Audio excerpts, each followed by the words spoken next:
It is Tuesday, October 25th, 2022. This is another edition of Baseball Today, presented to you by our friends over at SeatGeek. That is Trevor Plouffe. I am Chris Rose. Producer Dan, along for the ride as well. All right, Plouffe, what are you doing with your time in between games? They all ended on Sunday. We don't get going till Friday. I got some housekeeping to do. Olivia knew that I had some time off. She's like, I got a list. I'm like, what kind of list you got? Like, I'm thinking maybe this is a list that I might like. Turns out it's just like a honey-do list. So I got some things to do. I am, Chris, taking advantage. I will be playing some golf, which is nice for me. But really, I'm just prepping for the World Series. I'm going out to New York on Thursday, and we got a lot of work to do on the weekend. I think a lot of our brethren at John Boy Media thought those games would be played in New York this weekend. They will be played in New York on TV screens at bars. Now that was funny, baby. That was funny. That was some funny stuff. All right, we're going to get to matchups, I think, a little bit. We're going to break down the games a little bit later on Thursday and Friday's shows. We're not going to have a show on Wednesday. We're taking a day off. We're going to do some over the weekend, so don't worry. A lot of baseball today coming your way. But let's get focused on some bigger end topics, if you will. This is the Astros' third World Series appearance since winning it all in 2017. The second one since the cheating allegations became public. How important is it for Houston to get what I would call a clean title? I've been going back and forth on this one because not only is it, I think, important for them to get another one for that reason. 2017 is always going to be tainted in people's eyes, just as, the Dodgers get made fun of for winning the 2020 shortened season World Series. I think it's important for the Houston Astros, more so on the lines of they want this to be considered a dynasty. And I've been struggling with like the term dynasty and how I want to interpret it, because I kind of have them in that regard already to be able to go to this many CSs in a row. And then you're saying this is their fourth trip to the World Series, I believe, in the last 6 years. That's dynasty material, but most dynasties get more than one championship. Correct. So I think for them to truly, truly be called a dynasty, they're going to need to win another championship, not even for a clean one. I understand the reason why they'd want that and why some people, talk about that. But for me, it's more about you got to win at least two.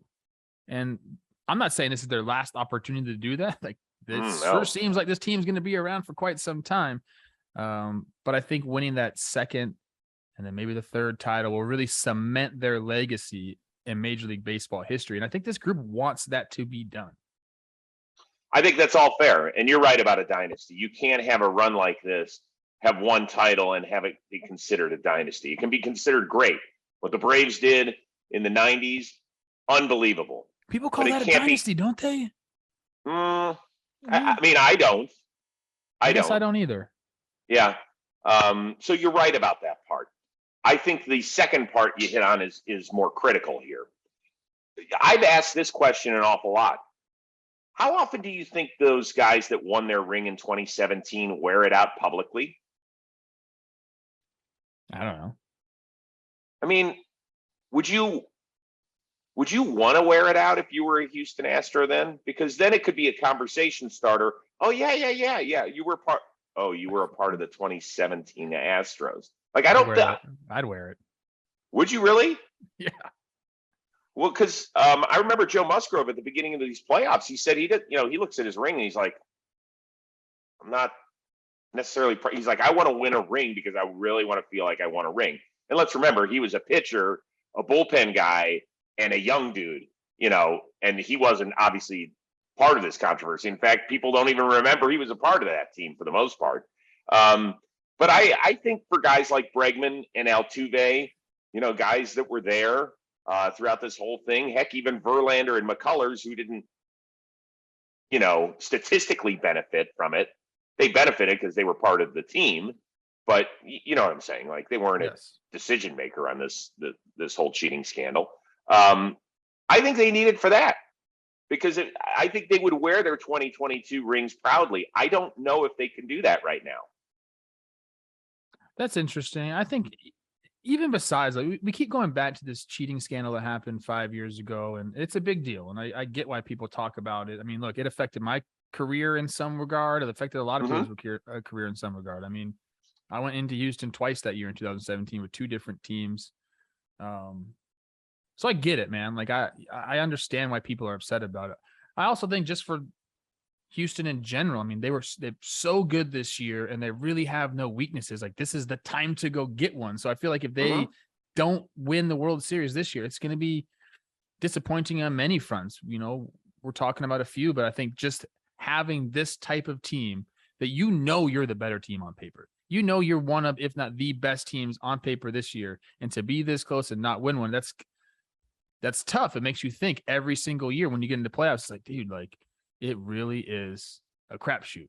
So I think for them mentally, it's for a lot of different reasons. Obviously, they want to win the World Series. But going back to the original question about like a dynasty and everything like that, I do believe for them to truly be considered a dynasty, they have to win another one. Okay. Let's move to the Philadelphia side of things. And besides Bryce Harper, which Phillies player has the most to individually gain with a World Series victory? I don't even really know that. I mean, everybody, dude, like Reese cementing himself as like a fan favorite and a guy that's, been through thick and thin with the Phillies. That's huge. I think Alec Boehm could benefit a ton by this, going through the playoffs. Like this is going to help his career immensely, understanding how to play in pressure situations, especially in the biggest dance of them all. I think it's awesome for Schwarber. He goes and gets one with the Cubs and now he changes franchise. Now he's become this guy. He's a winning player. Put Schwarber on your team and he's going to have that winning mentality and be great around the clubhouse. Like it means a lot for everybody. How about Rob Thompson? He's been a part of different championships before with the Yankees organization, but to put his stamp, like this is his team now, man. He took this team from where they were at in whatever June, and now they're in the World Series. If he wins one, I mean, that is excellent for him. So I think there's so many people this benefits, especially even the city of Philadelphia, man. They're firing on all cylinders right now with their football team and now the baseball team in the World Series. I mean, dude, a World Series helps everybody in that clubhouse and around the city. Yeah, I would narrow it down to 3 guys. I think Reese is one because he's kind of been the face. I mean, I know that Bryce Harper is the dude, but Hoskins was there beforehand, finished 4th in Rookie of the Year voting in 2017, and he's basically been a 30-homer guy. We've seen the emotion with which he plays. So you're right. Drafted in 2014, continued a nice little legacy. This would up him several rungs on the ladder. Castellanos is another one. Terrible first year of a $100 million contract. He said at the beginning of the playoffs, man, I can wipe clean what I didn't do this year. So, we'll see. He's got a shot. But to me, I think if you're just talking about a financial side of things, it's Aaron Nola. He had a little bit of rocky time a couple of years ago, but he's bounced back nicely. 2 of his 3 starts have been excellent so far this year. Hasn't given up an earned run. If he does the same against, the best team left, he's going to cash in. He's probably going to cash in regardless. But, cherry on top if he performs great in 1 or 2 starts here in the World Series. So but here's the thing. He's got team option. He's still there. There is a team option left? 23 team option. Okay. He's still going to help himself. So there you go. Let me see what it's worth. It's probably like $16 million team option. That thing is picked up already. Yeah, you're right. Rose tired last night, misread. Today's edition of Baseball Today presented to you by our friends over at SeatGeek. If you want to get the best seats in the biz, go download the SeatGeek app on your phone right now. In fact, we want to save you 10% on your order by using the code word JohnBoyPlayoffs. That's all caps, all one word. You'll save that 10% whether you are a first-time buyer or not. So repeat customer, you get to dive into this equation as well. So you can buy your World Series tickets in Houston or Philly, NFL, college football, NBA, NHL, concert goer, whatever it is. And SeatGeek does a great thing. I was actually on the app last night because I'm looking for Cavs tickets when they're coming to LA at the beginning of November. They rate every ticket on a scale of 0 to 10 to make sure you're getting the best deal possible. Plus, they'll color code it. Green is good, red, no good. So once again, that is 10% off your offer. Download the SeatGeek app, John Boy Playoffs. Save 10% whether you're a rookie buyer or a veteran. Go do it today. And also don't forget to get in your SeatGeek question of the World Series. If we pick your question and use it on Friday's show when we preview it on Baseball Today, you are going to get a $1,000 credit on the SeatGeek app. That is a good deal. Follow our social media channels for more details on that. But we want somebody out there getting this. Thank you very much. We continue on here on Baseball Today. And I got to find my questions here. A little bit all over the place today. I apologize. Oh, yeah, this was an interesting one. According to Mark Feinstein at MLB.com, Mookie Betts would move to second base full-time if the Dodgers go all in on Aaron Judge. Does this make sense from a Dodgers angle and from an Aaron Judge angle and a Mookie Betts one? I mean, I guess it makes sense. I mean, if you get Aaron Judge in your team, you'll do whatever it takes to make him comfortable and put him in right field. And that means moving Mookie Betts somewhere. Do you move Mookie Betts to left field? Do you put him at second base and move Lux to third? And now Justin Turner's, what are you going to do with him? I think there's a lot of different puzzle pieces. We'll have to figure out where they fit. But Mookie was drafted as a second baseman. You know, you always see him out there pregame taking ground balls. It's a different move going back than just taking some ground balls. He's played a few games there. I don't think he's so uncomfortable, but there's a little bit different, way of things when you're playing there every single day. I think Mookie can handle the change. It's interesting to think about it. I know there can be a lot of money coming off the books for the Dodgers. So people thinking they're going to have to go crazy, beyond the luxury tax threshold it's not true because they can get rid of some money. I guess this is all up to Aaron Judge, man. Does he want to be a Yankee forever? Does he value playing in California near his home? The Giants are a team that's really in on him too. We've heard that for quite some time now, so we'll see what kind of offer they make. But if he wants to perennially be in the playoffs and have a chance at a World Series title, I mean, LA is a great fit for him. I mean, it's a place where he can go and he won't have to worry about the New York media and being perfect all the time. LA media just doesn't cover the Dodgers the same way that New York media does. They're going to celebrate this guy at all times. He's going to be the star that he is. So I think it can make sense for him 100%. The Dodgers roster construction will figure that out. Like I said, there's multiple lanes they could do. Putting Mookie at second base isn't the worst thing in the world. I don't know if I would necessarily do that if I was them. But this is a massive decision for him. And I really do think that Aaron's going to go get wined and dined by a bunch of teams. I don't think it's going to be 3 teams. I think it's going to be 7 teams. And they're going to pull out all the stops for this guy. And he's really going to have a difficult decision to make. Some of his quotes, he's like, I'm a free agent now. He's going to test the market. He's going to see what's out there. I don't think the Yankees have the upper hand by a wide margin at all. Maybe they have it by the slightest of margins because he's there and he's comfortable, but it would not shock me at all if he left New York and went somewhere else. I kind of see that happening, dude. LA would be perfect for him. Perfect. Could you imagine a 2-3-4 of Judge, Freeman, Betts? 1, 2, 3 of Betts, Judge, Freeman. That would be incredible. That would be incredible to watch. A lot of fun. Roster construction would be the most interesting thing for me. I think the Dodgers need help in starting pitching. Kershaw's a free agent. Who knows if he wants to continue playing and all that sort of stuff. Heaney's a free agent who did some nice things for them. Tyler Anderson's a free agent who did nice things for him. Walker Buehler won't be available next year. Dustin May will be back in the fold. But there's a lot of moving parts here. Plus the shortstop situation's up in the air. And I think they're frustrated that they've been in the playoffs 10 straight years, but they've only been to the World Series a couple of times and only won 1 in a shortened season. So I think they're frustrated by that, and they might be willing to go $35 million a year, whatever it's going to take to bring Aaron Judge out there. And you're right about the way he would be treated. I'm not blaming Yankee fans because this is what separates them from most fans. They expect perfection. They expect greatness. And even if you hit 62 during the regular season, if you go 5 for 36 in the playoffs, we're going to boo your ass. That won't happen in LA. They love their stars. They coddle their stars. They will bend over backwards for their stars. They'll make sure that there's green M&Ms in your trailer with room temperature water for their stars. They won't tell you to go get your own food. If he wants that. And by the way, if there's a choice between the Giants and Dodgers for him, there is no choice if the money's comparable.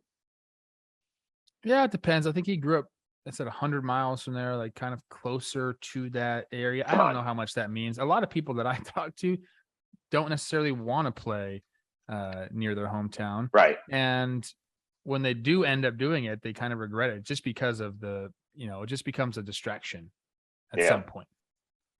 Speaking of the Giants, their former World Series winning manager is on the move. He is back in the big leagues as Bruce Bochy inks a 3-year deal to take over the Texas Rangers. Really, Boch?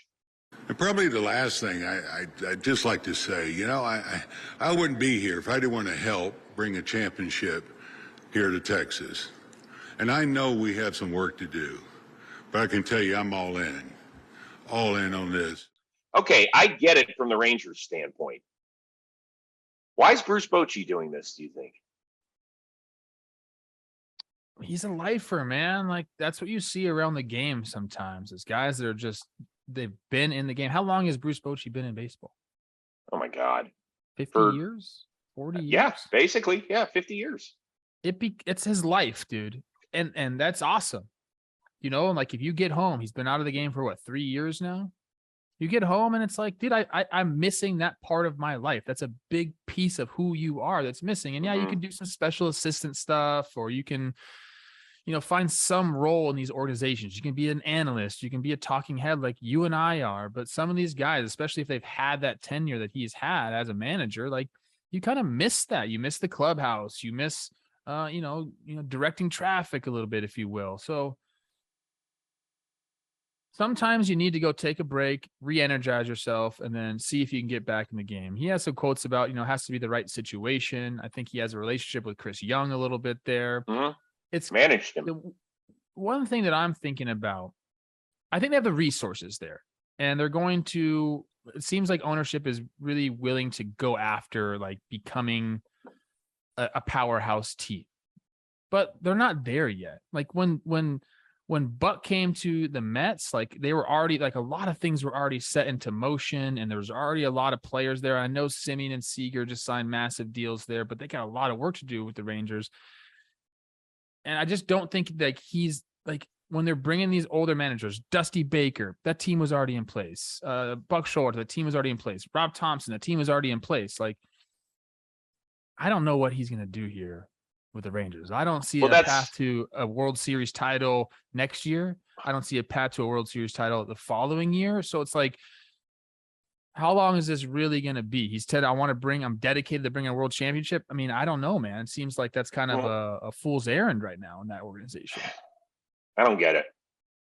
I understand the lifer side of this, but I mean, a guy who's going to end up in Cooperstown needs to, I mean, I know he's 67, so maybe he's like, well, if I don't do it now, when am I going to do it? But let's remember, at the end of his term, it sounded like he had some health issues. I hope that he's good enough to do this physically. And all I think about is, like, we see him from 7 to 10 every day, managing in the dugout. What you don't see is him getting into Seattle at 3:30 in the morning. Like, that wears on you. That is, it's hard enough when you're a ball player. When you're almost a 70-year-old man, you really want to go be doing that to go get your ass kicked? Come on. It's interesting though, because, when you think about like where he's at in his life, I'm sure like his children are older, and right. Like he has time, and being at the field that long, like some people enjoy that. That is what makes them tick. That's what makes them get up, I understand all that for the day. You can get bored at home, bro. You really can.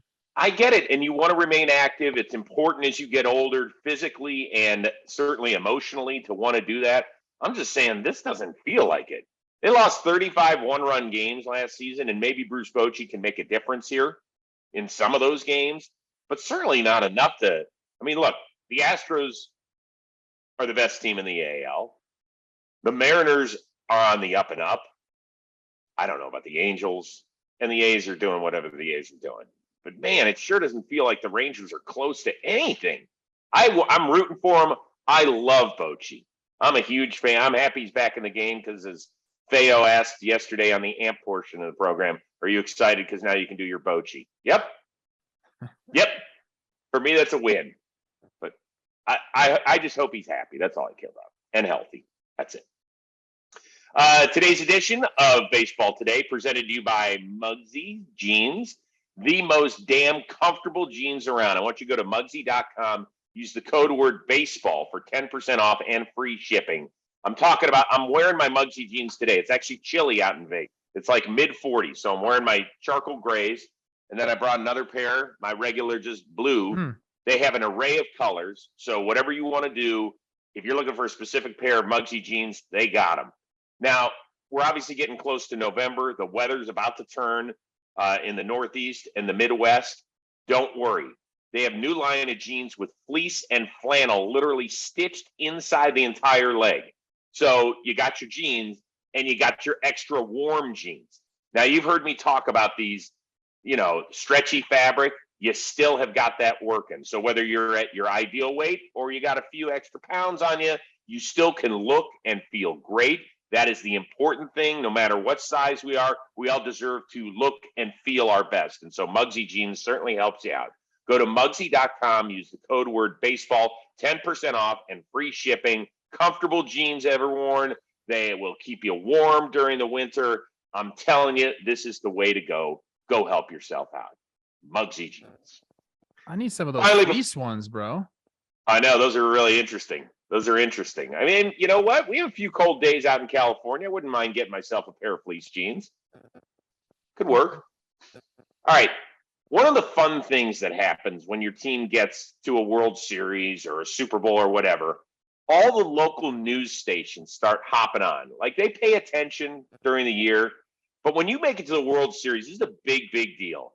So in Philadelphia, there was this person doing traffic, and she nailed her report by sprinkling in baseball terms and Phillies names. I want you to give a listen to this, and we'll see whether thumbs up or thumbs down.